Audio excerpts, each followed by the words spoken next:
Complot, injonction et Nations Unies, voici l'actu en bref de ce vendredi 23 septembre, présenté par lemauricien.com.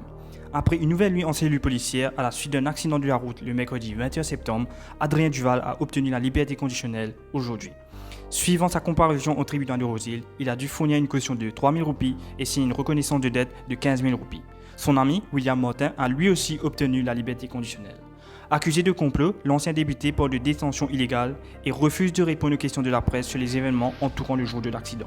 Son père a réagi sur Facebook et dit condamner la façon de faire du gouvernement qui, dit-il, essaie de politiser cette affaire. Akil Bissesso a obtenu hier un ordre de la Cour suprême gelant son interrogatoire pour le CCID suivant la plainte de l'ASP Jagaï pour incitation à la haine raciale. Un représentant du DPP, du commissaire de police et l'homme de loi se sont présentés devant le juge en référé, Nicolas Ossan Belpo, ce matin où une entente a finalement été trouvée. L'avocat ne sera pas interrogé par la police sur cette affaire sans un avis légal du DPP. Le Premier ministre Pravin Gordhan interviendra ce soir à la tribune des Nations Unies. Tout laisse à croire que le dossier de la souveraineté de Maurice sur l'archipel des Chagos et l'île Tromelin sera à l'ordre du jour. C'est ce qui explique le fait que les autorités n'ont fait jusqu'ici aucune mention officielle de la tenue du tête-à-tête avec la première ministre britannique Liz Truss à New York mercredi. À ce jour, seul le Foreign Office de Londres en a fait état dans un communiqué succinct sur le site web.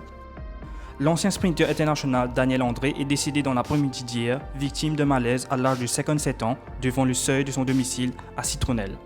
L'entraîneur Rodriguez et Principal Youth Officer à la Commission de la Jeunesse et des Sports est connu comme celui qui a placé l'athlétisme mauricien sur la carte mondiale en devenant l'un des tout premiers athlètes à participer aux Jeux Olympiques de 1984 à Los Angeles aux États-Unis.